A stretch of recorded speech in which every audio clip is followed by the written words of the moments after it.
Merci. Merci beaucoup, Shavik, Et c'est à d'ailleurs. Donc, toi. c'est vraiment cool. Donc, j'ai On ne te voit perso. pas encore hein, pour l'instant. Ouais, ouais, attends une petite seconde, je vais activer. C'est bien que tu me le dises. N'hésitez pas après s'il y a des soucis au niveau du son ou de la vidéo. Le son est parfait. Euh, Parfait, excellent. Parfait. Et on Avec te le voit bien. petit nouveau micro. Parfait, super, les amis. Ça a Donc, changé la lumière, du coup. ouais, je suis en train de préparer un petit truc pour mars-avril. Tu vas voir. D'accord. Donc, il y aura des petites surprises. Du coup, je suis en train de tout changer, toute la déco, toutes les approches. Enfin, tu vas voir. Donc, il va y Ok. avoir de la nouveauté. Et on essaie donc, disons, de level up à chaque fois au fur et à mesure, quoi. Ok, parfait.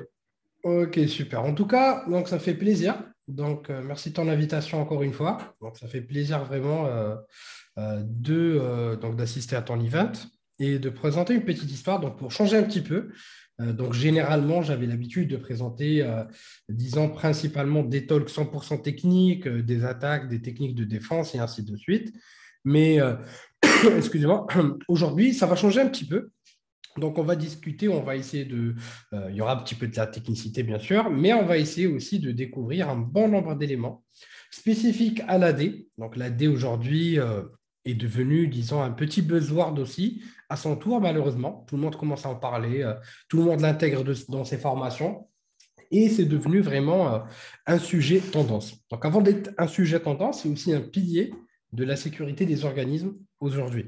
Donc, tout le monde va pouvoir utiliser l'AD, pas toujours de la même façon, mais aujourd'hui, il va être intégré à la plupart donc intégré à la plupart donc, des systèmes d'ailleurs. Quand on parle Windows Server, on parle automatiquement Active Directory. On va pouvoir l'intégrer la plupart du temps et principalement et surtout pour pouvoir exploiter ou pour pouvoir utiliser principalement sa fonctionnalité principale qui va être ou qui va jouer le rôle d'une plateforme de gestion d'identité. Donc, c'est d'ailleurs l'utilisation numéro un qu'on va avoir relativement à l'AD. Et malheureusement, ce qu'on va trouver principalement comme, disons, donc comment dirais-je, on va essayer de pouvoir découvrir quelles sont derrière les faiblesses de cette, donc je vais dire, de ce point pivot d'une infrastructure, donc d'un système d'information de manière générale. Et malheureusement, ce qui va être assez triste, c'est que beaucoup de, beaucoup d'organismes vont prendre en considération le fait que la D est beaucoup plus un, une solution de sécurité, alors qu'ils n'en ont pas. On a vraiment des idées reçues sur l'AD, alors que en fait, c'est tellement complexe, c'est tellement une usine à gaz que chaque implémentation de fonctionnalité nécessite de pouvoir prendre au sérieux et prendre le temps donc d'analyser cette fonctionnalité, ces répercussions de sécurité et ce que ça va engendrer en termes de sécurité, mais aussi en termes en termes donc d'effet domino, on appellera ça, parce que derrière, quand on va parler de l'AD, c'est aussi donc un ensemble d'interconnexions entre des produits, entre des machines, entre des systèmes d'information, des réseaux, et ceci peut donc représenter un point qui est très important pour nous et à souligner. D'ailleurs, aujourd'hui, la tendance d'attaque va vraiment beaucoup plus vers de l'AD qu'autre chose. Et donc, du coup, puisqu'on a dit que c'était un point pivot, que c'était un point central au niveau d'un système d'information, bah, pas de facto, ça va intéresser des pirates. Bon, en fait, comme on dit, il n'y a pas moins de vulnérabilité dans un système d'information plus qu'un autre ou dans un produit plus qu'un autre. On dit toujours que voilà, c'est juste les pirates qui ne vont pas forcément s'intéresser au produit en tant que tel ou pas. Et d'ailleurs, au niveau de ce talk, je compte sur vous pour pouvoir, si vous avez des remarques, des retours d'expérience, mais au fur et à mesure de l'avancement de la petite présentation, vous n'hésitez pas, s'il vous plaît, à pouvoir poser vos questions, à pouvoir demander de donner vos retours d'expérience. Donc, c'est quelque chose qui est très important. Et l'élément le plus important, encore une fois, autour de cette présentation, c'est l'échange qu'on va avoir. Donc, comme je vous ai dit, voilà, l'objectif pour nous aujourd'hui, c'est surtout qu'on échange ensemble et qu'on puisse comparer nos bases de connaissances, qu'on puisse comparer nos rétextes, donc nos retours d'expérience là-dessus. Et donc, du coup, encore une fois, l'AD va représenter un point extrêmement important dans n'importe quel processus d'attaque. Donc, d'ailleurs, si un attaquant arrive à contrôler ou à récupérer un compte à privilège, bah, il peut avoir accès quasiment à tout l'organisme et même à différents organismes en même temps, puisque l'AD va aussi être exploitée pour avoir une certaine hétérogénéité entre les systèmes d'information, une interconnexion entre les différents réseaux. Ce qu'on retrouve de plus complexe dans l'AD, donc même si pour la plupart du temps, les utilisateurs, enfin les personnes ou les administrateurs réseau et système, on va dire de manière générale, sur l'aspect technique, l'AD va être utilisée principalement pour de la gestion d'identité, mais c'est aussi on va dire, un produit ou une solution qui peut être exploitée sur différents vecteurs. Donc, ça peut être bien sûr de la gestion de clients, sur de la sécurité, sur de la partie applicative. On peut même l'exploiter sur des services un petit peu plus poussés de sécurité, comme sur des infrastructures PKI. On peut l'utiliser pour définir le politique. Et en fait, il nous permet tellement de faciliter notre processus de management, de sécurité et encore d'interopérabilité entre les systèmes d'information que cette facilité représente aujourd'hui un danger. Un danger puisque généralement, on a tendance à pouvoir croire que l'AD aujourd'hui est un produit de sécurité, quand lui-même, il est sécurisé de facto, alors que comme disait, on en discutait hier avec monsieur au niveau de la présentation de Vincent Letout, l'AD en tant que tel déjà est de facto, une fois qu'on le déploie, il ne va pas forcément être sécurisé à 100%. Donc, on a certaines fonctionnalités, certains paramètres qui vont pouvoir être des paramètres de base qu'on va exploiter au niveau des systèmes d'information, comme des protocoles activés de base qui, dans le cas normal, ont été mis en place pour faciliter l'utilisation de certaines applications, de faciliter l'utilisation de certains protocoles et ainsi de suite.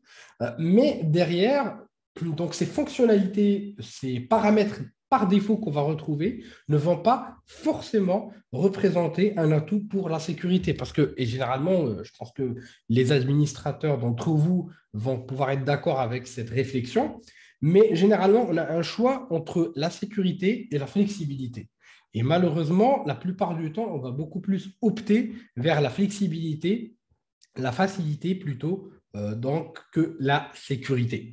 Et du coup, c'est principalement aussi un problème, c'est que, en fait, c'est beaucoup plus un problème de prise de conscience plutôt qu'un problème d'effort, parce que aussi bien l'AD permet de pouvoir rapidement et facilement déployer des services, déployer des rôles, si on veut rentrer beaucoup plus dans les termes propres à Microsoft et déployer déployer d'autres fonctionnalités au sein du système d'information.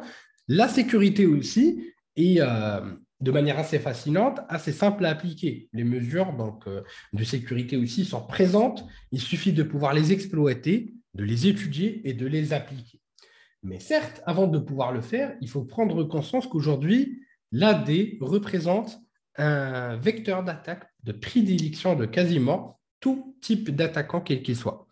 Donc, du coup, on a vraiment aujourd'hui l'AD qui représente une cible de prédilection. Et d'ailleurs, je vais vous montrer quelques éléments et vous allez voir que, donc, qui viennent de la réalité, c'est des fuites de groupes de ransomware. Et vous allez voir que même dans le guide qu'ils vont publier à leurs affiliés, les groupes de ransomware vont pouvoir cibler principalement les infrastructures AD et savent aujourd'hui que pour prendre rapidement le contrôle d'une infrastructure, le point pivot et le point le plus important à pouvoir suivre ou à pouvoir attaquer, c'est principalement l'AD. Et donc, que ça soit donc, des groupes de ransomware connus ou encore des groupes APT, pour ceux excusez-moi, qui ne sont pas familiarisés avec ces termes, un groupe APT, c'est pour Advanced Persistent Threat.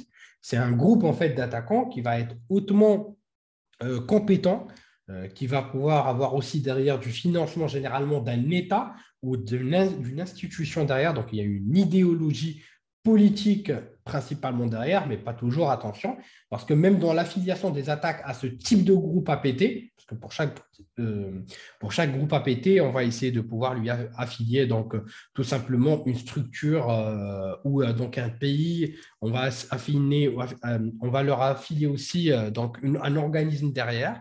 Et en fait, ces groupes après, donc relativement au fait d'assigner une attaque à tel ou tel groupe, donc là vous pouvez voir sur l'écran FireEye, par exemple, qui répertorie ces différents groupes. Il y a aussi d'autres approches, d'autres groupes comme le MITRE ou l'organisation du MITRE, qui permet aussi de faire ou de suivre aussi derrière donc le fait de pouvoir assigner ou donc pardon répertorier donc les groupes APT, les attaques qui vont avec et ainsi de suite. Et généralement ces groupes sont très poussés. Et même ces groupes-là aujourd'hui, leur objectif principal c'est de pouvoir persister dans un système d'information, d'extraire des informations qui vont nous servir à faire soit du cyberespionnage ou tout simplement voler des informations confidentielles pour les revendre et ressommer. Et encore une fois, l'AD représente un point pivot là-dessus.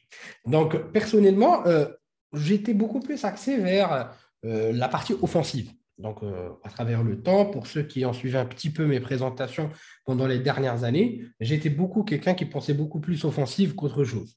Donc, c'est tout ce qui m'intéressait. Donc, il y avait un petit peu d'adrénaline. C'était quelque chose que j'aimais beaucoup. Mais il y a à peu près 2 ans et demi, je me suis dit, bon, l'AD, c'est un petit peu la tendance. On va essayer de pouvoir monter en compétence dessus. C'est ce que j'ai essayé de faire au fur et à mesure.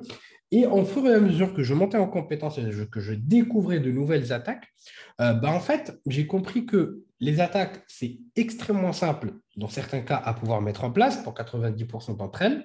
Ce qui va être le plus dur, c'est vraiment d'être furtif. Mais ce qui va être encore plus facile aussi, malheureusement, je dis malheureusement parce que c'est le cas, c'est de pouvoir mettre en place des mesures de sécurité, parce que c'est tellement fascinant comment l'AD a été mis en place, comment il est développé, son fonctionnement, donc ses fonctionnalités aussi, que parfois on ne comprend pas forcément pourquoi les administrateurs ne vont pas forcément faire des efforts à pouvoir creuser un petit peu plus au niveau de la sécurité de ce dernier pour apporter, disons, un niveau de sécurité plus élevé. Et encore une fois, comme je vous ai dit, ce n'est même pas un problème de fonctionnalité, ce n'est même pas un problème d'investissement, c'est principalement un problème d'effort et un problème de prise de conscience. Et quand on sait principalement que voilà, on a un problème, à ce moment-là, ça va commencer ou on va commencer à comprendre. Dernièrement, bon, avec les groupes d'attaquants qui commencent à vraiment être démocratisés de plus en plus, on comprend et on commence à comprendre que l'AD représente aujourd'hui un point extrêmement important à sécuriser. Après, je vois sur le chat un petit message de RPCon. En fait, le souci, ce n'est pas forcément Windows. Il faut savoir que Windows a pu évoluer dernièrement de manière assez incroyable niveau sécurité. Bon, si tu me dis Windows XP, 7, un petit peu le 8.1, oui. Mais à partir de Windows 10, il y a eu un changement complet de stratégie de sécurité avec l'implémentation de mesures de sécurité extrêmement poussées. Et un Windows qui est bien configuré vaut 1000 fois plus qu'un Linux derrière. Ce n'est pas parce que c'est Windows qu'on a plus de malware ou autre là-dessus. Bien au contraire. Windows a toutes les fonctionnalités et à tous les critères pour représenter l'OS le plus sécure du monde. Donc aujourd'hui, je parle bien sûr à l'instant T. Et c'est un point qui est extrêmement positif, bien au contraire. Et on court plus avec des infrastructures basées sur de l'AD qui peuvent représenter, donc, comme on peut le voir sur l'image, un éléphant dans notre salle serveur, si vous préférez, ou un éléphant dans notre SI qui peut tout faire tomber. C'est certes un SPOF, mais donc, du coup, il peut aussi représenter un point extrêmement fort, puisqu'il va nous permettre de pouvoir appliquer donc certaines mesures de sécurité, il va nous permettre de pouvoir appliquer nos politiques, notre vision. Il faudra simplement et simplement comprendre derrière aussi ce qui se passe au niveau de notre organisme, ce qui se passe au niveau de notre SI, le comprendre les flux, et donc tout simplement avoir une certaine maîtrise de la sécurité au niveau de notre système d'information. Vous l'aurez compris avec cette brève introduction, l'AD, c'est un SPOF.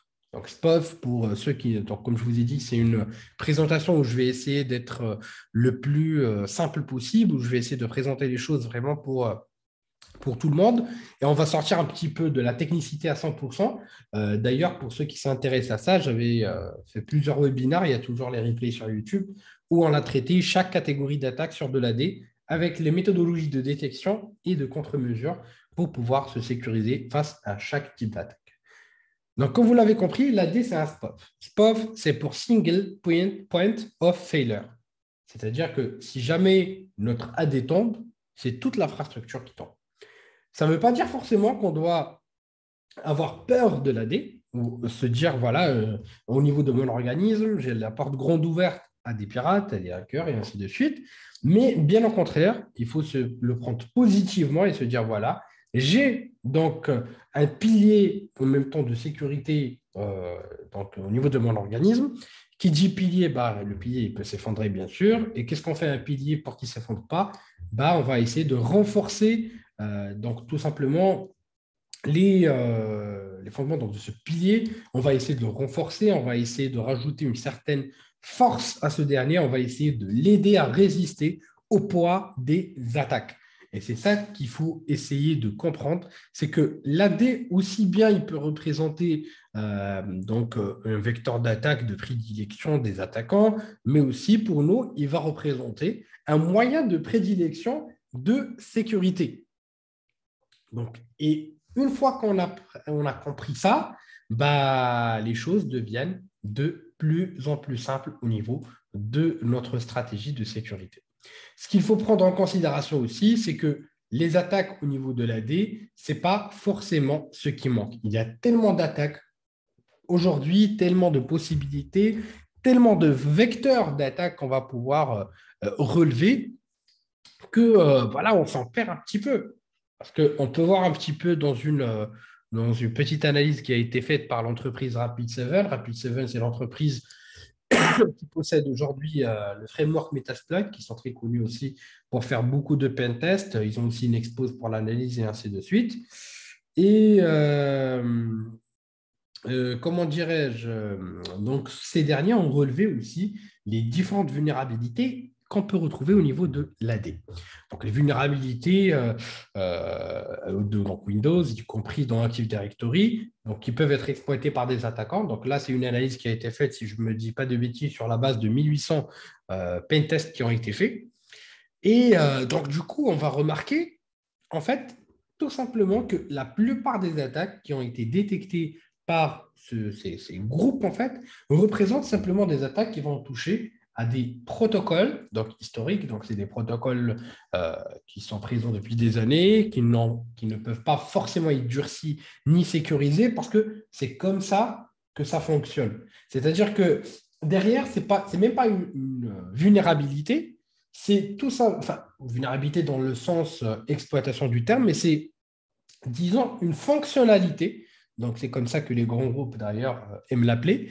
Donc, c'est une fonctionnalité qui est normale. Donc, si vous préférez, il y a même quasiment une liste de Microsoft qui a été mise en place. Donc, ça s'appelle du Microsoft Want Fix List. Donc, c'est une liste en fait qui présente un petit peu ce que Microsoft a décidé de ne pas régler comme vulnérabilité parce qu'elle le considère. Donc, voici le lien que je vais vous mettre sur le chat.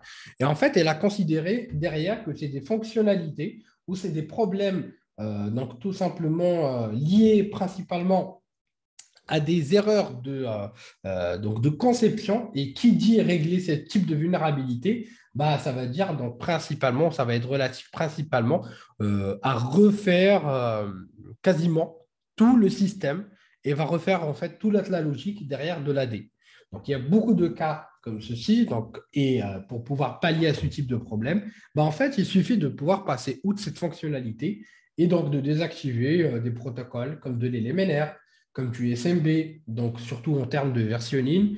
Donc certaines versions ne vont pouvoir représenter certaines vulnérabilités. C'est normal de pouvoir passer outre, mais toutes les vulnérabilités qu'on va pouvoir retrouver ici, que ce soit des vulnérabilités qui touchent des protocoles, donc que ce soit des vulnérabilités qui touchent au stockage d'informations en mémoire, donc parce qu'il faut savoir bien sûr que pour accéder aux informations d'identification au niveau de l'OS, tout va être stocké dans des bases, notamment la préférée, c'est la LSA. Et en fait, c'est celle qui va être attaquée la plupart du temps par les attaquants. Sachez aussi que aussi bien l'attaque peut être effectuée assez facilement avec des outils connus comme Mimikatz par exemple, mais derrière, on a aussi la possibilité de pouvoir durcir simplement l'accès à ce type de base qui contient des informations confidentielles via des fonctionnalités natives. Donc, vous n'avez pas forcément besoin donc de solutions de sécurité. C'est ça, en fait, que je trouve vraiment malheureux aussi, c'est que la plupart du temps, je retrouve beaucoup d'administrateurs parce qu'à côté, bon, je fais de la formation. J'ai aussi une entreprise à côté de cybersécurité. On fait de la prestation pour des boîtes. Et la plupart du temps, j'ai des administrateurs qui sont très anxieux et qui me disent en me disant, écoute, je n'ai pas le budget pour sécuriser mon infrastructure. Ouais, le patron de la boîte, il me parle toujours de budget parce que c'est une PME. Non, mais écoutez, déjà, vous avez un AD tout prêt, un AD avec des fonctionnalités super avancées. Il suffit d'activer ces mesures de protection. Et quel que soit le type d'approche, donc sur des protocoles, sur les politiques de mot de passe, sur les protocoles qui vont pouvoir être utilisés, sur les paramètres qui sont exploités, et quel que soit, donc 80%, on va dire 90% même des vulnérabilités qu'on retrouve au niveau de l'AD, c'est des problématiques qui peuvent être résolues en quelques secondes seulement grâce à une bonne configuration. Le seul problème que vous allez avoir, c'est surtout si vous avez un certain héritage derrière, où vous ne comprenez pas forcément les flux d'informations euh, dans votre donc, comment dirais-je, dans votre système d'information, si vous ne comprenez pas forcément ce qui se passe en gros au niveau de votre SI, si vous ne savez pas forcément aussi les dépendances que vous avez vis-à-vis des protocoles et ainsi de suite, là, bien sûr, ça va être assez problématique. Mais si vous avez un SI bien structuré, si vous maîtrisez votre périmètre, bien au contraire, ce serait donc dommage de ne pas appliquer des mesures de durcissement. Et derrière, donc on va bien sûr essayer de pouvoir déterminer ce que c'est le durcissement, en quoi ça consiste principalement. Mais derrière, ce qu'il faut souligner encore une fois, c'est que la plupart des attaques n'arrivent pas forcément que de l'extérieur, mais c'est aussi des attaques qui viennent de l'intérieur. Et même si l'attaque réussit et permet à un attaquant d'aboutir ou de réussir à accéder en partie à votre système d'information, bah à ce moment-là, encore une fois, si votre SI est bien structuré et si la sécurité est bien appliquée, donc les mesures qui vont avec, bah à ce moment-là, les choses deviennent un petit peu plus faciles. Ce qu'il faut encore une fois souligner de manière très importante, c'est que les groupes APT vont pouvoir donc exploiter de plus en plus d'attaques. Ils vont viser de plus en plus donc les infrastructures, notamment se basant sur de l'AD. Ils ont compris et c'est quelque chose qui est en train de se démocratiser de plus en plus. Ça va être vraiment des TTP qui sont de plus en plus orientés, de plus en plus précises. Pour ceux qui ne savent pas forcément ce que c'est que TTP, TTP, c'est technique, tactique et procédure. C'est équivalent à l'objectif de l'attaquant, à la technique qu'il va utiliser et aux différents outils qu'il va pouvoir ensuite exploiter ou à la procédure sur lesquelles ils vont pouvoir se baser pour arriver à leur fin au niveau de votre organisme. Je vais prendre en fait un cas très très simple. Donc, je ne sais pas si vous avez déjà entendu parler du groupe Conti. Donc, Conti, c'est un groupe de ransomware donc, qui est super connu. Et donc, du coup, c'est un groupe qui vise un petit peu beaucoup d'organismes derrière. On a tout type d'organismes qui sont ciblés. Donc, c'est un groupe qui fait partie des groupes les plus dangereux et qui a pu gagner des centaines de millions d'euros à travers ces différentes années avec leurs approches de ransomware. Donc, le ransomware, ben, en fait, bien sûr, tout comme n'importe quel ransomware, hein, d'ailleurs, le ransomware va se baser sur de l'affiliation.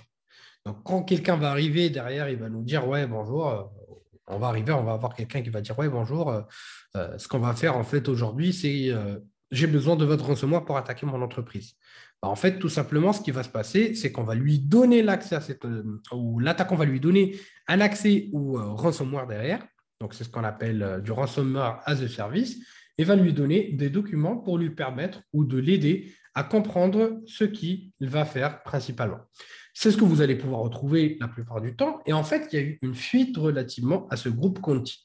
Dans cette fuite de données, bah, en fait, il y avait quasiment tous les documents à suivre, les approches à suivre, les outils aussi qui vont avec. Donc, je pense que vous arrivez à voir mon écran avec donc tout simplement un extrait de ce dernier. Et là, en fait, vous pourrez voir ici, de manière assez simple, plusieurs approches.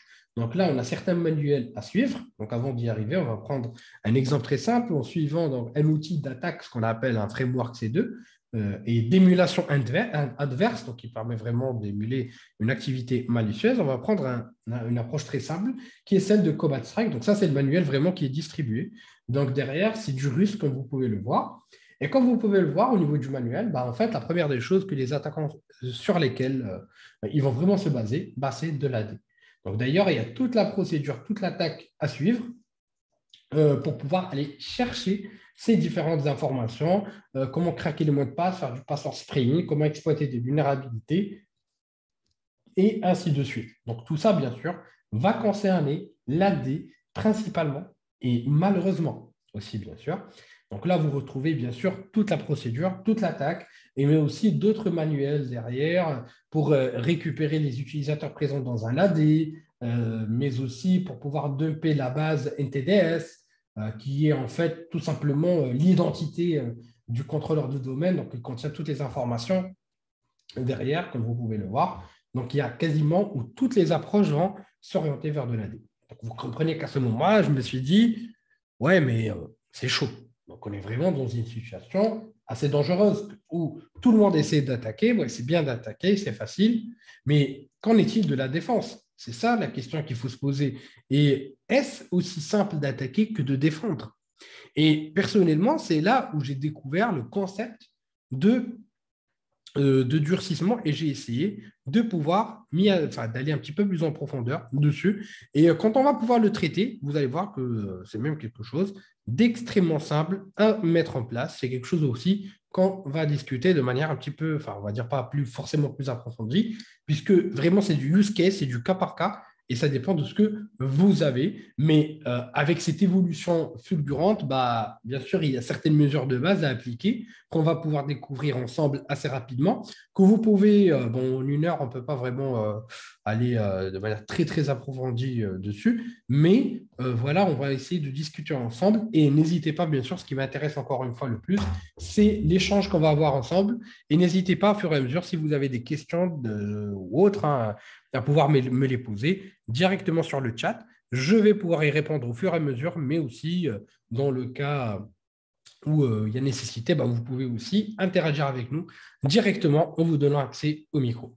Et donc, du coup, les ransomware, encore une fois, c'est le cas le plus critique, comme ce qu'on vient de voir. Bon, avant, les ransomware ciblés, c'est vraiment très différent des ransomware à propagation automatique. Bon, avant, la plupart du temps, on avait que des ransomware à propagation automatique. Ces ransomware, on peut les identifier, ou ça peut toucher en fait aussi les ransomware, on va dire des ransomware opportunistes. Donc, ça appartient à la catégorie d'attaque opportuniste. Donc, ça permet de voler des informations. Ils commencent par voler des informations d'identification, des clés, des jetons d'identification. Ils vont essayer de pouvoir se déployer sur les systèmes affectés ou qui puissent être déployés là-dessus. Et après, ils vont pouvoir être propagés sur des lecteurs qui vont être mappés sur le réseau. Après, on va exécuter les ransomware via du PSExec, avec du PowerShell ou encore d'autres outils principalement. Et même, on a des exploitations de vulnérabilités basiques comme de l'Eternal Blue, de la MS17 010, qui permettait de prendre le contrôle rapide d'une machine avec du SMB V1.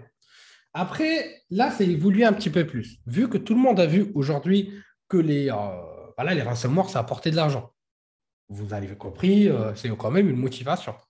Donc, même quand je parle, quand je fais une formation ou quoi que ce soit, et je dis aux gens, voilà, vous savez que les cybercrimes, bah, ils rapportent 100 fois plus que le trafic de drogue mondial. Et en plus, c'est pas aussi compliqué. Bah, tout le monde commence à réfléchir et dire, ouais, quand même. Et d'ailleurs, aujourd'hui, imaginez un cyber ou un criminel tout court qui va entendre parler de ça, bah, en fait, automatiquement, il va investir dessus. Tout le monde va pouvoir essayer de pouvoir exploiter ce vecteur d'attaque. Et avec la ransomware ciblée, bah, en fait, ça va beaucoup plus loin parce qu'on a déjà une étude approfondie qui va être faite sur vous, sur votre organisme. On a aussi des études qui vont être faites sur vos employés pour essayer d'en soudoyer certains. Et principalement, ça a évolué tellement que ces groupes sont tellement structurés que derrière, on va aller essayer de compromettre l'AD, on va essayer de faire de la reconnaissance, on va essayer de pouvoir aussi, d'ailleurs, ça c'est l'avenir, rappelez-vous de cette conférence, parce que l'avenir des attaques va vraiment se situer dans les systèmes ou dans les chaînes ou les pipelines CI/CD, donc de déploiement et d'intégration continue. Donc là, à ce moment-là, ils vont essayer de déployer les ransomware. Ils vont essayer de pouvoir le faire soit via des outils qu'on connaît déjà, ou encore, ils vont essayer de le faire grâce quasiment à des GPO à partir de domaines de contrôleurs contre eux. Il y a encore beaucoup plus pire, c'est qu'on peut même avoir des cas où sur l'AD, proprement, on va avoir tout simplement des backdoors qui vont pouvoir être complètement impossibles à être détectés. Donc, d'ailleurs, c'est quelque chose qu'on va appeler du DC Shadow. Et aussi, on peut même avoir du Golden Ticket qui peut durer même jusqu'à 10 ans. Donc, c'est un ticket en or pour accéder à des services, enfin des services plutôt d'accéder à un système. Donc, c'est des tickets qui vont perdurer et qui sont quasiment impossibles à détecter. C'est pour ça que dans le cas d'une attaque, ce qui est vraiment encore plus complexe, ce n'est pas forcément la sécurisation, mais de pouvoir détecter s'il y a eu des traces qui sont passées au niveau de l'infra. Et d'ailleurs, c'est une approche qui va être suivie de manière globale. Et une fois que l'attaquant a accès à un compte à privilège, bah, en fait, comme vous l'aurez compris, il peut accéder à toutes les ressources de ou des organismes, parce que généralement aussi au niveau des organismes, on a des relations de confiance, on a des relations de confiance entre forêts, entre domaines, et ça peut représenter un immense risque, encore une fois. Et tout ce qu'il faut prendre en considération, c'est tout simplement de ne pas faire confiance et de ne pas croire que l'AD en tant que tel est sécurisé et qu'on est devant donc tout simplement un produit de sécurité. Et c'est ça le principal problème qu'on va avoir aujourd'hui. Donc après, on a aussi plusieurs autres groupes, hein, ça c'est juste pour l'anecdote encore une fois, plusieurs groupes d'attaquants, plusieurs groupes qui utilisent les ransomware, comme Maze qui sont très connus, Trickbot, Emotet, ou encore les groupes APT3, qui utilisent principalement plusieurs techniques donc de mouvements latéraux suite à l'accès à l'infrastructure, bien sûr, et qui vont pouvoir utiliser plusieurs techniques qui vont pouvoir beaucoup plus être orientées vers le LAD. Et donc, du coup, vous l'aurez compris, on est dans une situation qui est plus qu'une situation à risque. La vérité, c'est une situation extrêmement critique et catastrophique. Et on doit vraiment commencer à prendre les choses très, très au sérieux. Et si jamais en fait, on n'arrive pas à faire ça, on va être devant une situation catastrophique parce que si vous trouvez que jusqu'à aujourd'hui, les attaques représentent ou les attaques sont vraiment assez critiques, hein, croyez-moi, ça ne l'est pas. Je pense que moi, personnellement, et selon ma modeste expérience, les attaques ne vont faire que commencer. Enfin, quand je dis attaque, c'est vraiment des répercussions critiques parce que tout le monde a bien compris. Et je pense que vous avez même vu dernièrement avec du Log4Shell, avec les autres vulnérabilités sur Windows, avec le spooler, enfin, toutes les vulnérabilités qu'on a pu voir dernièrement, qu'on ne sera jamais à court de surprise et que tout est vulnérable, et encore plus au niveau de l'AD. Et en fait, plus vous utilisez de fonctionnalités, et plus vous ne maîtrisez pas votre périmètre, et plus le cas va être critique. Après, la sécurité de l'AD, ou le problème principal avec l'AD, pour de nombreux organismes, et qui ne savent pas en fait qu'elles ont un problème. Donc, encore une fois, c'est ça le principal problème qu'on va avoir. C'est-à-dire que, personnellement, encore une fois, quand on est en audit de manière globale, quand on va faire du red team ou n'importe, généralement, ce qu'on analyse, c'est que les personnes qui utilisent, ou les infrastructures, bon, quasiment tous qui utilisent l'AD, ne vont pas forcément être au courant qu'ils ont un problème. Et du coup, je trouve que derrière, malheureusement, c'est même pas un problème, encore une fois, de compétence, c'est un problème de prise de conscience. On prend l'AD comme une solution de sécurité, on croit qu'on est en sécurité alors que non. Donc, j'ai même vu plusieurs grands experts, enfin, même si je n'aime pas le mot expert, pour moi, ce n'est pas quelque chose qui existe. Expert, c'est un mythe, on ne peut pas être expert, surtout en cybersécurité, et qui parle de l'AD comme une solution à des problèmes de sécurité. Je ne suis pas d'accord. Ça permet d'ailleurs, je rejoins donc un ami, mais aussi pour moi, on peut dire que c'est un expert sur l'AD, qui est Seyfullah Tarot, que je respecte beaucoup, et qui a parlé de l'AD en tant que, ou de le citer comme une solution de gestion d'identité, beaucoup plus qu'une solution qui vient aujourd'hui apporter des solutions de sécurité ou des fonctionnalités de sécurité.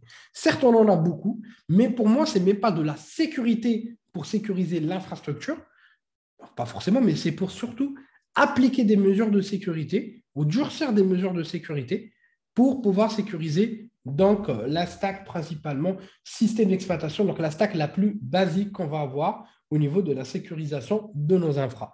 Donc pour moi, encore une fois, ce n'est pas une solution de sécurité, c'est beaucoup plus une solution de gestion d'identité qui permet d'appliquer des politiques de sécurité qui, eux, appliquées convenablement, peuvent nous permettre de pouvoir appliquer donc, ou d'avoir une certaine sécurité au niveau de notre système d'information. Et d'ailleurs, c'est pour ça où la plupart des entreprises aujourd'hui, c'est ce qu'ils vont pouvoir utiliser de base. Et derrière aussi, l'AD, encore une fois, c'est d'une grande facilité d'utilisation, mais aussi de sécurisation. Mais il faut aussi tenir en compte que qui dit facilité d'utilisation, dit aussi facilité d'exploitation. Et c'est d'ailleurs le sentiment que vont avoir la plupart des attaquants. Donc, les vulnérabilités exploitables potentielles vont être principalement des erreurs de configuration, alors qu'on peut vraiment les bloquer de manière super simple. Donc, un problème de sécurité courant, par exemple, c'est les comptes à privilèges, donc les comptes d'administrateurs intégrés notamment, qui sont trop souvent accessibles via le même mot de passe sur chaque poste de travail d'une organisation et fournissent des droits de niveau administrateur. Un autre problème est que aussi par défaut, les postes de travail les postes de travail AD peuvent communiquer entre eux. Donc, ce dont les attaquants peuvent abuser pour se déplacer latéralement des réseaux. Et en outre, de nombreuses organisations ne parviennent pas à mettre à jour les mots de passe des administrateurs ou ne vont pas mettre à jour, excusez-moi, les mots de passe administrateurs AD. Et au fil du temps, les attaquants peuvent potentiellement les récupérer et réutiliser d'anciens mots de passe, à moins qu'ils n'aient été modifiés, notamment ce qu'on retrouve aussi au niveau des différents leaks. Vous comprenez qu'avec toutes ces différentes informations, que personnellement, je me suis dit, bon, voilà, on a quasiment un panel d'attaques, on a un panel d'attaquants, on a un panel assez dangereux aujourd'hui, et on s'est dit, voilà, maintenant, il faut y penser sérieusement. Il faut essayer de pouvoir voir aussi la sécurité. Et quand on dit sécurité, je ne parle pas de solution. Donc, juste oublier les solutions, parce que déjà, la solution arrête ce qu'elle connaît. La solution de sécurité arrête ce qu'elle connaît et n'arrête pas ce qu'elle ne connaît pas. Les solutions de sécurité ne vont pas aller forcément chercher à pouvoir donc bloquer des attaques super avancées. Ouais, mais il ne faut pas vendre du rêve non plus. Une solution, c'est bien. Oui, ça rajoute une couche de sécurité, mais c'est une couche. Si l'attaque n'a pas forcément le même pattern, si l'attaque est bien structurée et furtive, offusquée, tout ce que vous voulez, la solution de sécurité ne va pas forcément arriver à faire grand-chose. Vous avez remarqué, même si vous avez des antivirus, même si la notion d'antivirus n'existe plus, des anti-malware, des solutions de protection, ce n'est pas forcément quelque chose qui va jouer en votre faveur. Et même bien au contraire, ça peut représenter donc un vecteur d'attaque en plus que l'on connaît ou que l'on ne connaît pas forcément. Donc, rappelez-vous l'attaque double agent qui consistait à pouvoir exploiter des antivirus comme vecteur d'attaque pour déployer des ransomware. Et quand même, c'était assez ancien, hein, ça date de 2017, si je ne dis pas de bêtises, l'attaque double agent, et c'était extrêmement dangereux. Et donc, du coup, je me suis dit, mais voilà, les solutions de sécurité, je les ai découvertes, enfin, je faisais déjà des intégrations, je n'étais pas vraiment approfondi sur le sujet, mais je me disais, voilà, on a des solutions, mais j'arrive quand même à effectuer des attaques. OK. On a des anti-malware, on a des SIEM, mais quand même, on arrive à passer entre les mailles du filet. Bon, les SIEM, c'est un autre sujet. Si vous voulez, si vous avez des questions dessus, on peut en discuter après la fin de la présentation. Mais même le SIEM, ou même un SIEM, c'est pas forcément ça, hein, parce qu'il faut des compétences pour exploiter un SIEM. La personne qui va l'utiliser, s'il n'est pas compétent, il faut dire bye-bye. Ça ne sert pas vraiment à grand-chose. Et donc, du coup, on se posait des questions, voilà, mais comment on va sécuriser l'AD forcément? En fait, c'est là où j'ai découvert, donc il y a 2 ans et demi ou 3 ans, là où j'ai vraiment planché dans le sujet de la sécurité défensive. D'ailleurs, il y a plusieurs formations qui sont en cours de préparation sur Alform là-dessus. Et en fait, c'est là où je me suis dit, le hardening, quel est ce mot magique? Bon, je connaissais un petit peu le hardening Linux, je me suis dit, tiens, je vais voir le hardening sur Windows. Et croyez-moi, le hardening sur Windows est magique, beaucoup plus que vous pouvez le croire. Et oui, en fait, le sort, c'est beaucoup plus de l'orchestration et de l'automatisation des tâches. Effectivement, Sax, si je ne me suis pas trompé tout à l'heure, Shafik t'a appelé Clément, si je me rappelle très bien. Et effectivement, oui, la tendance est beaucoup plus aujourd'hui vers l'automatisation et l'orchestration de la détection, enfin, de la réaction ou de la ou de la réponse donc, à un incident. Et donc, du coup, bon, après, il faut aussi avoir les bons playbooks qui vont avec, il faut avoir aussi les bonnes configurations qui vont avec. Donc, bien sûr, avoir un système d'information assez mature pour pouvoir les exploiter. Je pense, je ne sais pas pour toi, mais dans mon cas, je vois de plus en plus des entreprises, malheureusement, qui vont pouvoir aller chercher des solutions. Et donc, malheureusement, qui ne vont pas forcément avoir un système d'information assez mature. Ouais, en quelque sorte, oui, tu as tout à fait raison. Et ça sera avec un plus grand plaisir, on en discutera à la fin avec un très très grand plaisir. Et donc du coup, le hardening ou le durcissement, bah, en fait, principalement, il va consister à réduire donc la surface d'attaque disponible pour l'attaquant. Il fait partie des principes les plus importants de la sécurité des SI et va pouvoir consister tout simplement à ajuster la configuration de votre système d'exploitation afin qu'il puisse donc tout simplement déjà de 1 réduire la surface d'attaque donc en configurant correctement certaines mesures ou certaines fonctionnalités de sécurité. Il nous permettra aussi derrière de pouvoir suivre les évolutions d'un SIP, enfin d'un système d'exploitation, parce que le système d'exploitation évolue. Le système d'exploitation va pouvoir être de plus en plus efficace et va pouvoir avoir aussi de nouvelles fonctionnalités de sécurité qui arrivent avec, notamment avec du Windows, surtout du Windows 10. Hein. C'est un OS qui a pu être développé de manière vraiment assez incroyable. Et ces fonctionnalités sont vraiment très poussées. Encore une fois, pour ceux qui s'y intéressent, vous pouvez revenir sur BWebinar, donc il y a toujours les replays sur Livestorm et YouTube. Vous allez voir que les fonctionnalités de durcissement natif qu'on va avoir sont assez impressionnantes. Il y a aussi un second élément, c'est que, bien sûr, c'est la première des choses avant d'utiliser des outils. Les outils ne remplacent pas le durcissement. Encore une fois, quel que soit le type d'outil de sécurité, ils ne sont pas là pour donc répondre ou à pouvoir prendre la place d'une mesure de durcissement. Bien au contraire, avant même de penser à utiliser des outils, il faut donc tout simplement penser à pouvoir déjà durcir notre sécurité. Et aucun registre de référence n'incite à utiliser des outils pour sécuriser, donc surtout dans notre cas, des AD ou des infrastructures ou des domaines de contrôleurs. Donc, ni le CSI benchmark, ni les mesures ou les meilleures pratiques STIG, donc relatives donc principalement à la sécurité. Donc, c'est les meilleures pratiques liées au département de défense américain. Donc, STIG, c'est pour Security Technical Implementation Guide. Donc, c'est un guide d'implémentation de sécurité donc, qui est présenté par les États-Unis, qui va être relatif au DOD, au département de défense. Donc oui, bien sûr, on va prendre en considération le fait qu'il n'y a pas forcément toutes les meilleures approches à suivre, mais donc du coup, c'est un point qui est à souligner. Et il y a même l'ANSI qui va pouvoir vous dire, écoutez, vaut mieux ne pas utiliser des solutions donc de protection sur un contrôleur de domaine. Donc déjà parce que ça va représenter un vecteur d'attaque potentiel en plus. Et pour rajouter aussi une autre couche de sécurité, c'est voilà déjà, je ne vais pas dire que Windows Defender est imparable, mais bien configuré, avec tout ce qu'il faut à l'intérieur, enfin tous les paramètres bien configurés, bien ajustés, bien durcis, il représente à lui seul donc un frein incroyable. D'ailleurs, dans mes tests, donc quand on fait du Retive, on va aussi évaluer des EDR.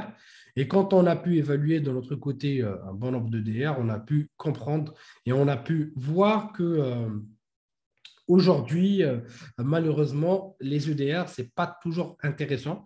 Et qu'aujourd'hui aussi, une machine bien durcie, bien configurée, va pouvoir donc tout simplement avoir plus d'efficacité donc, que le DR le plus puissant du monde, quel qu'il soit. Et donc, du coup, à partir de là, vous l'aurez compris, l'objectif principal ou les objectifs, ça va être tout simplement la prévention des scénarios d'attaque connus, donc en généralisant et généralisés pardon, qui, sur la base des connaissances actuelles, sont activement exploités ou ont une forte probabilité d'être exploités.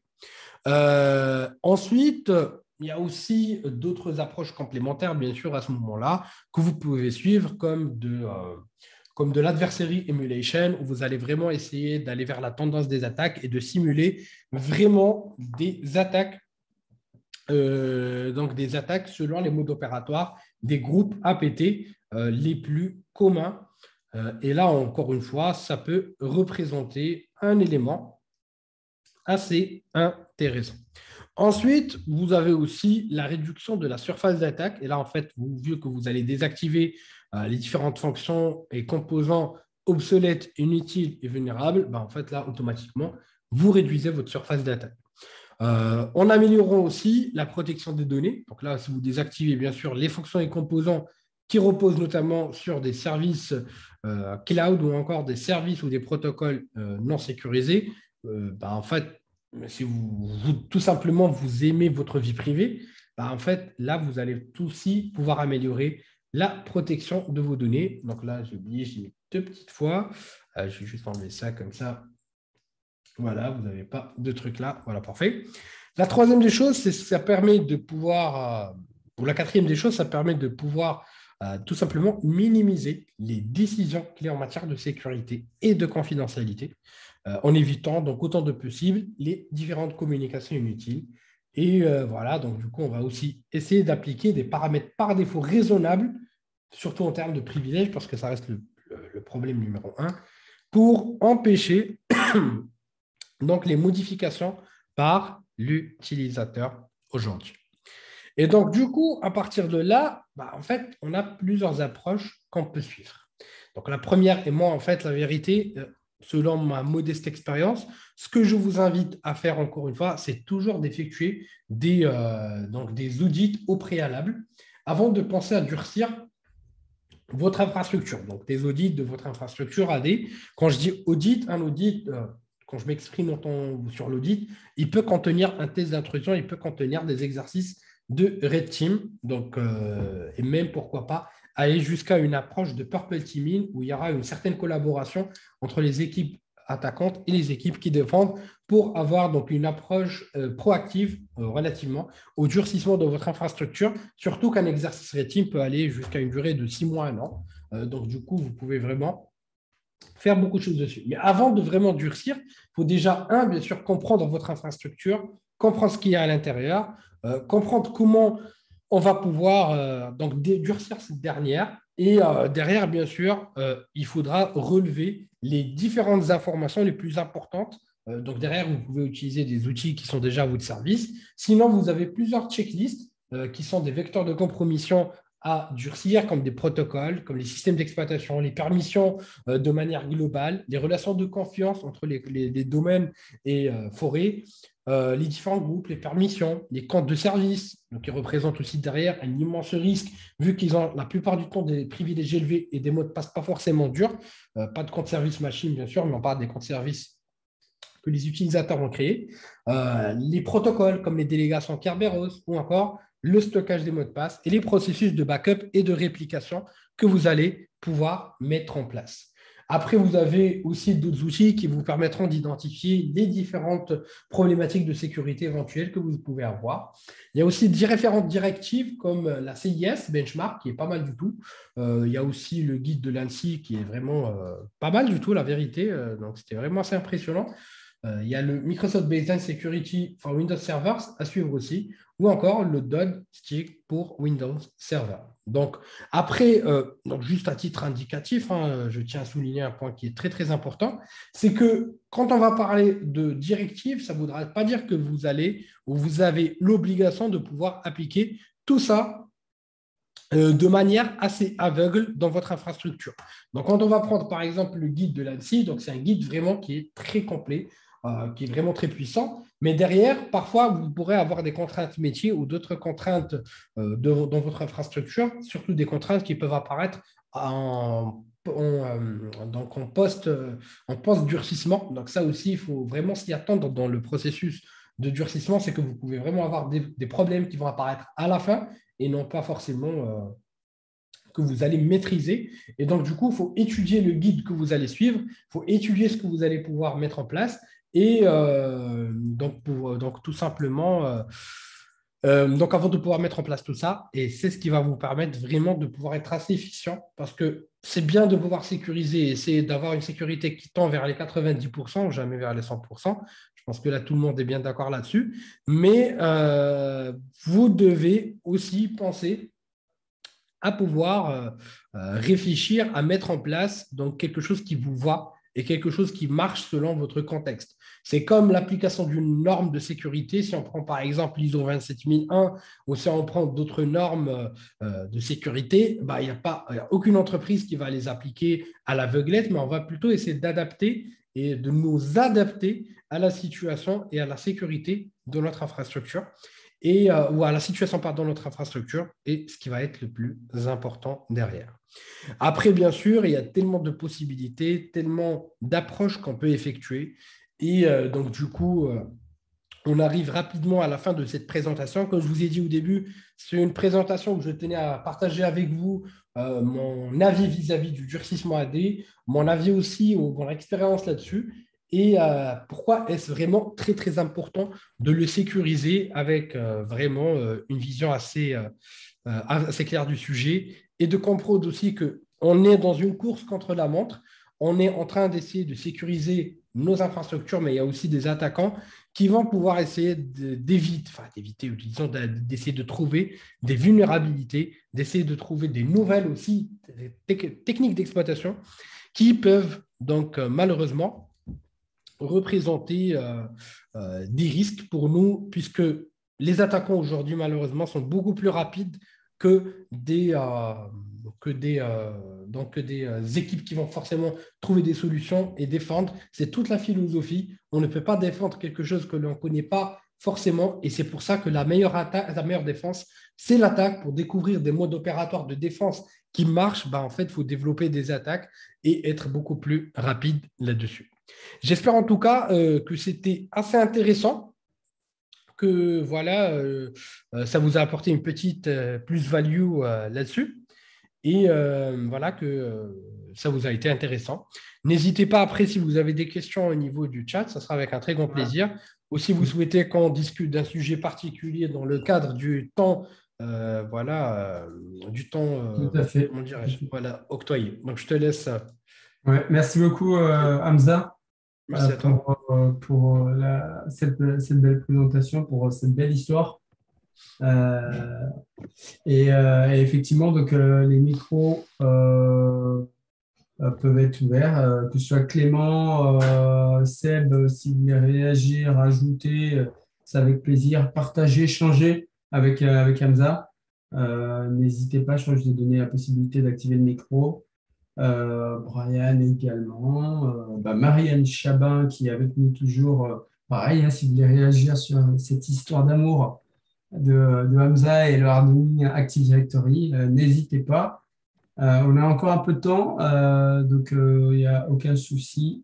Micro. Ah, mais Sébastien, micro. Mais je pensais que tu l'avoir activé, Sébastien. Vas-y. Ouais, tu me l'avais activé, mais je me le suis désactivé, tu Ah bah sais. voilà. Vas-y, Voilà, dis un petit normal. mot. Non, j'ai bien aimé l'approche du hardening Active Directory. Je te remercie. Merci à toi. Et la petite touche effectivement, de bien connaître, je dirais, le modus operandi du fonctionnement d'un exploit. C'est toujours intéressant pour pouvoir, je dirais, mettre des indicateurs un petit peu plus percutants sur, je dirais, la supervision de la sécurité interne. Oui, Voilà. tout à fait. Je suis tout à fait d'accord avec toi. Et d'ailleurs, c'est ce qu'il faut faire, hein. Malheureusement, on a compris, enfin, il y a beaucoup d'organismes qui ont compris ça. Mais après, pour l'appliquer, c'est toujours on est toujours, comme je dis toujours, on est toujours aussi bien le maillon fort que le Mm. maillon faible dans une entreprise, et c'est humain aussi derrière.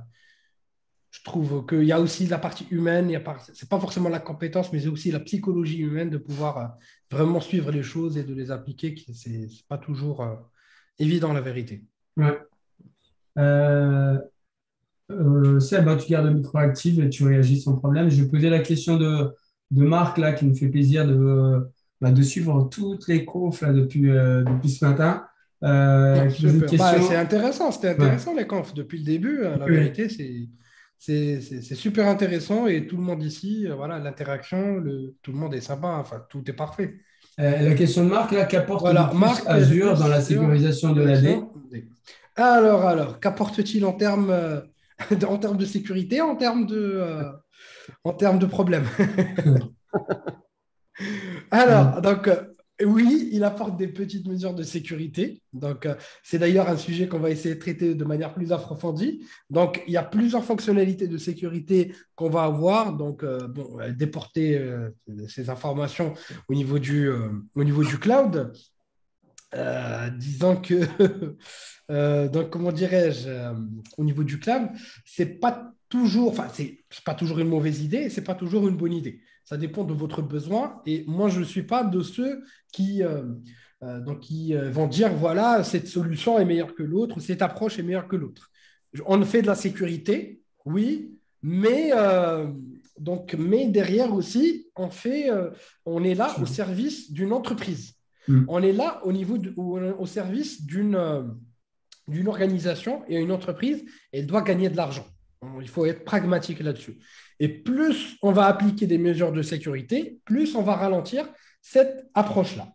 Et donc, du coup, quand on va parler de sécurité, il faut aussi se mettre dans la tête que il faut aussi, ça dépend vraiment du cas et ça dépend du contexte et ça dépend de l'entreprise. Donc, il n'y a pas vraiment de solution meilleure que l'autre. Et malheureusement, si on veut vraiment parler d'Azure AD, pour moi, il apporte une solution, une certaine, disons, une partie ou une approche hybride dont on a besoin, il faut l'avouer.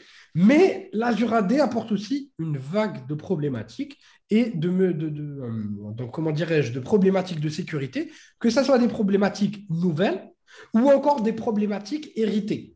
Et du coup, il faut bien étudier, donc surtout son contexte pour pouvoir essayer d'évaluer donc tout simplement la criticité de la situation. Mais pour résumer, avec de l'Azure AD, on a beaucoup plus de possibilités. Donc il y a aujourd'hui, rien que niveau d'authentification, il y a du SAML, il y a d'OpenID, il y a la possibilité aussi d'exploiter des API, donc notamment d'exploiter la dégraph, et la possibilité d'exploiter les multitenants. Enfin, tout le modèle aussi, il ne faut pas oublier qu'il peut être appliqué au module tiers de Microsoft. Et ça, c'est un point en plus. Mais c'est aussi un point en moins. Donc déjà, je ne parlerai même pas de la partie gouvernance et de la partie, je ne vais pas dire maîtrise, mais je vais dire, où je vais parler, donc je cherche le mot exact, de la partie, allez, je cherche le mot, on va dire le contrôle sur ces données ou une certaine légitimité vis-à-vis du cloud, parce que moi, je suis pas forcément pro-cloud. Pour moi, les données, il faut avoir une certaine souveraineté, c'est le mot que je cherchais, vis-à-vis ces données et vis-à-vis ces différentes informations. Mais encore une fois, au niveau d'une entreprise, il faut s'adapter et selon le cas, ben, on va essayer de sécuriser ce qu'on peut sécuriser en espérant avoir répondu à ta question, Marc. Si tu as besoin de plus de précision, je suis à ton entière disposition. Et côté marketing, il ne faut pas oublier aussi que tout est question de marketing. La plupart des solutions que tu vois déployées aujourd'hui, si je peux te tutoyer, sont des solutions qui sont extrêmement, donc disons, qui ne servent pas forcément à grand-chose et qui sont forcément utilisées. Après, le marketing va avoir des niveaux. On peut avoir des impacts où on peut avoir une force marketing plus une force technique ou une réalité sur le terrain, comme ce qu'on peut retrouver chez des solutions comme Splunk, ou on peut avoir du marketing et des solutions à serveur à rien. C'est à nous D'accord. d'évaluer encore une fois et de pouvoir tester. Ok, merci. Moi, j'ai une petite question que je pose à tous les intervenants à chaque fois. Avec ta longue expérience, Hamza, l'Active Directory, selon toi, est-ce que c'est plus sécurisé maintenant, c'est-à-dire de façon native, ou pour toi, c'est En toujours au fait, même niveau? c'est pas question d'être sur le même niveau, Hmm. mais disons que c'est comme si, comment je pourrais dire, c'est comme si tu achetais une maison, en fait. La maison, elle est vide par Ouais. défaut. Donc, c'est pareil que l'AD. Au début, on a les fonctionnalités, mais on ne va pas forcément les activer. C'est comme Il y un a quand même des firewall aussi. serrures dans la maison, elle n'est pas grande ouverte. Oui, il y a certaines Euh, serrures, bien sûr. Bien sûr qu'il y a des petites approches, il y a des petits, comment il y a des dirais-je, portes, il y a. exactement, il y a une sécurité en plus de facto qui a été rajoutée. Par Ouais. exemple, si enfin, par rapport aux différents éléments, que ça soit au niveau de l'OS, que ça soit au niveau des services, et ainsi de suite. Et du coup, c'est normal en fait qu'on va pouvoir retrouver donc une meilleure sécurité et ça a évolué vraiment beaucoup sur Windows de manière générale et sur l'AD de manière précise. Ouais. On a eu une évolution qui est incroyable et je pense que d'ici à l'avenir, on va avoir d'autres approches parce que Microsoft, c'est pas quand même une boîte qui est au bout de la rue, qui essaie de développer des trucs, mais bien au contraire, Ouais, c'est c'est une. quelque chose. Pardon? Oui, non, c'est effectivement une très très grosse boîte qui a énormément de Ouais. moyens. Parce que ma Et... question, en fait, juste, je la repose un peu autrement, Mhm. c'est Oui. moi, j'ai toujours du mal à comprendre, même si effectivement, je suis aussi à fond Microsoft, j'utilise que ça. Mais pourquoi Microsoft ne met pas en place vraiment un niveau minimal de sécurité par défaut au niveau de son Active Directory? On a posé la question hier à Vincent, qui disait Mhm. que l'AD installé, c'est un niveau de sécurité, en tout cas par rapport à Pincastle, qui Oui. atteignait 70 à peu près en matière de scoring. C'est au lieu de voilà, bah, les meilleurs sont à Mhm. zéro, etc. Et moi, je trouve ça perso, je trouve pas ça normal du tout. Pourquoi Hmm, Microsoft n'implémente pas par défaut des mesures qui font que parce qu'il y a quand même des mesures qu'il va falloir juste après on l'installation. va, on va être pragmatique. Pardon, excuse-moi, Ouais, vas-y. Non, je disais peut-être pour garder, je dirais, une rétrocompatibilité avec les systèmes antérieurs. Ça, c'est un Et, point. et juste, ouais. je voulais enfin, donner un petit exemple qui me venait à l'esprit. C'est la PKI d'entreprise. Aujourd'hui, en fait, si on prend l'annuaire LDAP tel qu'il est installé sur un AD, il y a pas de TLS dessus.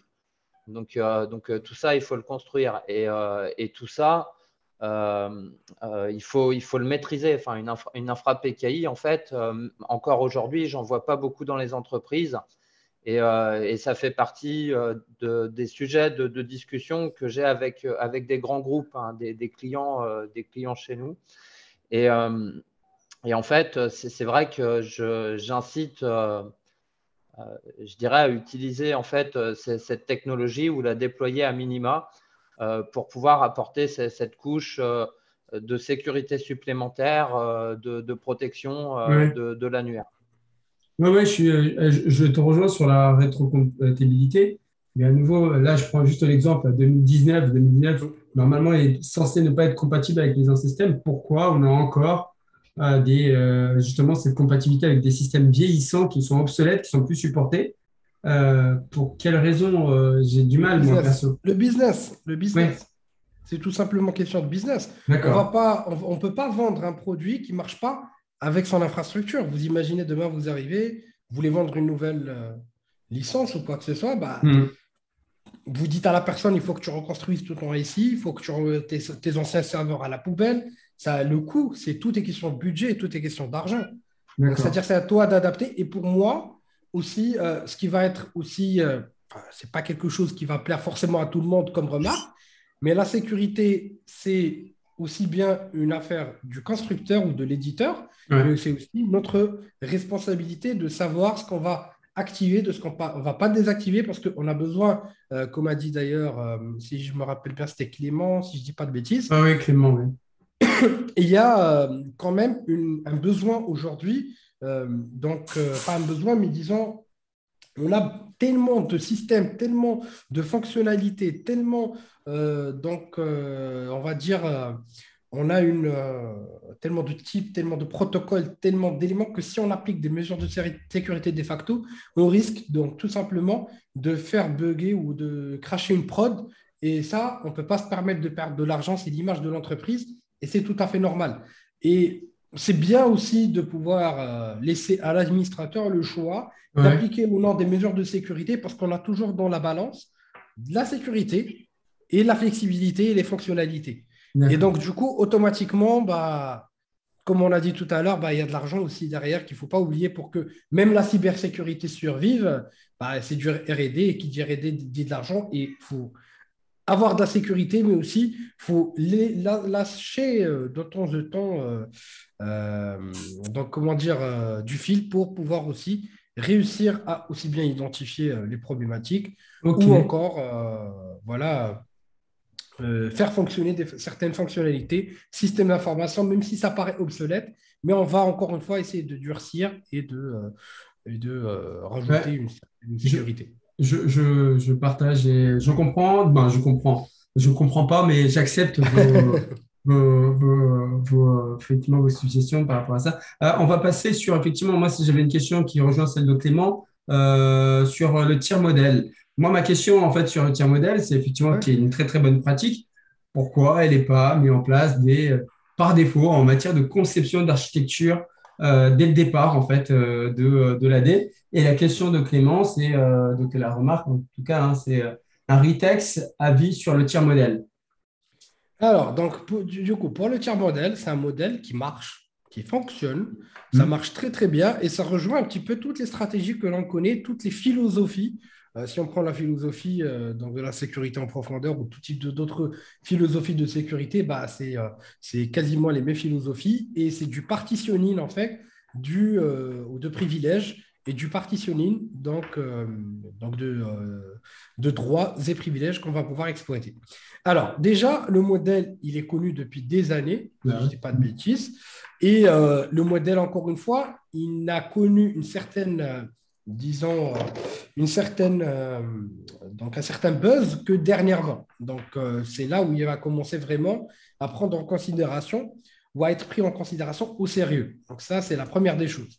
Donc, que ce soit les modèles de sécurité en profondeur, même s'il était là depuis les années 90, formalisé pendant les années 2000. Tout était déjà là, mais là, en fait, c'est là où ça commence à se démocratiser.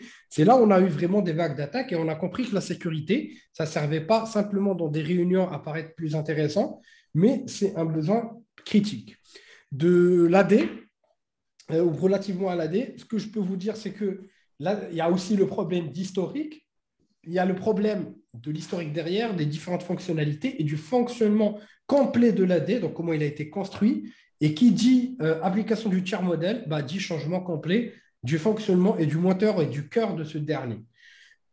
Et du coup, c'est pour ça que c'est pas toujours évident de l'appliquer. Mais ce D'accord. que je peux vous dire sans sortir du cadre NDA, personnellement, je suis aussi Microsoft MVP avec Microsoft et on évalue un petit peu la sécurité des produits avec eux. Enfin, on échange aussi avec les équipes qui déploient.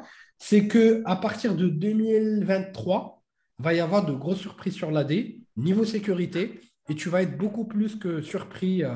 Je savais que tu vas être vraiment très, très Dans le bon satisfait. sens ou dans le mauvais sens? Parce Non, dans qu'avec le bon sens. Microsoft, Dans le bon sens, parce qu'aujourd'hui, Microsoft essaie aussi de rendre l'AD comme un cheval de bataille et de pouvoir le rendre comme, voilà, de le transformer aussi, non pas juste comme une solution de gestion d'identité qui peut être exploitée pour appliquer des politiques de sécurité, mais en tant que politique de sécurité, en tant que telle, et ainsi de suite. Et concernant le tiers modeling, bon, j'ai pas vu beaucoup d'entreprises, pour être honnête, qui cherchaient vraiment à pouvoir suivre le modèle et pouvoir vraiment l'appliquer de bout en bout. Mais d'après ma modeste expérience là-dessus, encore une fois, là vraiment c'est modeste parce que c'est quelque chose qui est géré par mes équipes, pas forcément je t'érégis pas forcément dessus.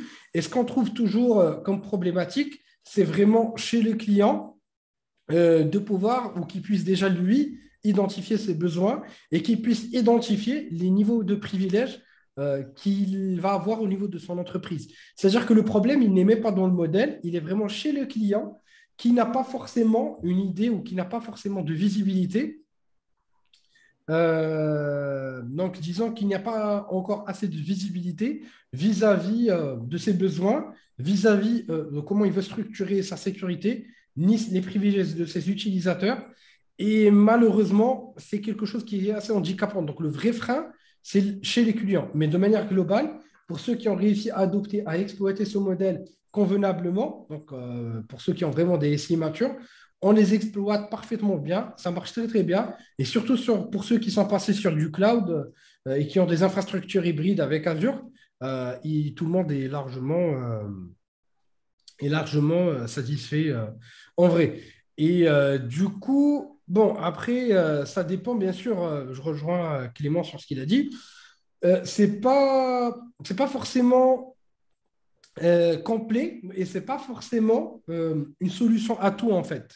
Donc du coup, c'est lourd, c'est très difficile à mettre en place, c'est très compliqué et malheureusement, voilà, c'est pas juste la seule solution qu'il faut avoir, c'est juste, disons, c'est pas du buzzword, mais c'est un petit peu du buzzword la vérité, mais après il faut adapter et faut donc comment dirais-je, faut adapter et faut ajuster il faut en fait tout simplement prendre ces modèles comme des modèles et non pas les prendre comme, disons, une prophétie qu'il faut l'appliquer ou qu'il faut appliquer, mais plutôt l'ajuster et l'implémenter, mais aussi l'améliorer et avoir sa propre touche qui réfère principalement notre contexte technique et organisationnel.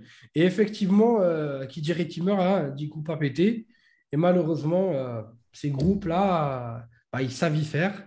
Et côté Windows, effectivement, il y a beaucoup, beaucoup, beaucoup de backdoors qui peuvent être laissés. D'ailleurs, il y a une question qui a été posée tout à l'heure relativement à la reconstruction de l'AD. Bah, la plupart du temps, hein, ce qu'on va conseiller aux entreprises, ce n'est pas forcément de pouvoir nettoyer leur AD. Moi, je vous le dis clairement, je suis dans la cyber depuis, je vais dire, depuis très, très jeune. Je fais de l'AD, enfin du pentest AD depuis plusieurs années. Je m'intéresse à la cyber de l'AD depuis à peu près 3 ans, 2 ans et demi, 3 ans, de manière plus approfondie. Et je ne saurais pas te dire quelles sont toutes les backdoors possibles sur un AD. C'est tellement illimité, c'est tellement pas possible de pouvoir les détecter que lors d'un rapport, d'une analyse qu'on va pouvoir faire, suite à une intrusion, on va clairement dire au client, écoutez, voilà, on n'a pas trouvé grand-chose, mais on ne peut pas vous assurer qu'il n'y a pas de backdoor. C'est impossible. Parce qu'il y a tellement de techniques possibles, que ce soit du Golden Ticket, du DC Shadow ou d'autres techniques plus poussées, des tâches planifiées, des techniques qui peuvent défier l'imagination. Chaque groupe APT a sa propre spécification. Et pour l'anecdote, la semaine dernière, sans citer le nom, il y a un client, enfin, on est plusieurs prestataires chez lui, qui s'est fait pirater. Et en fait, il y a eu un ransom, c'est une entreprise très grande française, vous avez dû entendre parler. Et en fait, on a trouvé que l'attaque, et ce n'était pas nouveau, mais c'était une backdoor qui avait été laissée sur de l'AD. Et l'attaquant, bah, en fait, il revenait quand il voulait, il récupérait les datas, qu'il revendait tranquillement. Et à un certain moment, bah, il a déployé son ransom. Et du coup, pour vous dire que vraiment, reconstruire, c'est la meilleure solution. C'est compliqué, c'est extrêmement lourd, mais c'est pas toujours évident à mettre en place, mais c'est la solution miracle, si vous préférez. Mais après, c'est toute une autre question. Et qui nous dit que lorsqu'on a fait des sauvegardes, la backdoor n'y était pas déjà et qu'il n'y a pas de backdoor derrière qui sont toujours cachés. Donc, c'est toujours des questions qu'il faut se poser, malheureusement. Et puis voilà, donc là, ça rejoint un petit peu la philosophie complètement du durcissement. Et je tiens aussi à souligner l'importance de pouvoir journaliser tous les logs d'événements et tous les logs au niveau du réseau et de pouvoir les analyser aussi parce que ça ne sert à rien d'avoir des logs sans les analyser. Et c'est les logs qui vous diront tout. Et c'est forcément, il y a une trace qui a été laissée à un moment ou à un autre. Alors, journalisez vos événements, journalisez tout ça et analysez-le aussi. Effectuez des campagnes de threat hunting au moins une fois par mois. Et du coup, ça va être plus ou moins intéressant. Ou en espérant avoir répondu à votre question, Clément. Est-ce que Clément voulait réagir Voilà. Voilà, super presse. Merci encore. Merci à toi. Je ne sais pas si. Merci beaucoup, Clément. Je ne sais pas pour les autres si vous avez toujours des questions. Moi, non. Non. Clément, tu veux rajouter un petit mot? Voilà, non, pour moi, c'était cool. Vraiment bravo. Courage à Merci. toi. Merci beaucoup. Ouais. C'était bien animé. C'était vraiment super sympa. Je te remercie de ton invitation. Merci Et Hamza et à ça fait bientôt. De toute plaisir. façon, on continue à te suivre. Merci vraiment pour tout ce que tu fais. Ça, on ne te le dit pas assez. Si, on te le Très dit gentil. beaucoup quand même. Tout ce que tu fais pour tout le monde, là, tous les passionnés, tous les professionnels avec la Alform où toutes les semaines, tu partages énormément de webinaires. Donc, Alform qui est partenaire du chez Tech Days pour la deuxième année, que je remercie Merci. beaucoup. Et Hamza qui partage énormément. Donc, je peux juste vous conseiller d'aller si vous n'êtes pas déjà membre, sur Alform et donc d'adhérer. Il y a énormément de webinaires sur tout. C'est vraiment un vivier important en matière de connaissances. Donc, il ne faut pas Merci, hésiter. c'est très gentil. Merci, Chafi. Et au plaisir donc, de te voir en vrai, parce qu'effectivement, ça fait quelques années maintenant. Euh, Bah voilà, je t'ai raté la fois où j'étais venu à la Réunion. Donc, ouais, c'est vrai, tu étais venu une fois. Et donc, à bientôt et merci encore. merci à On toi. attend nos prochains invités. La dernière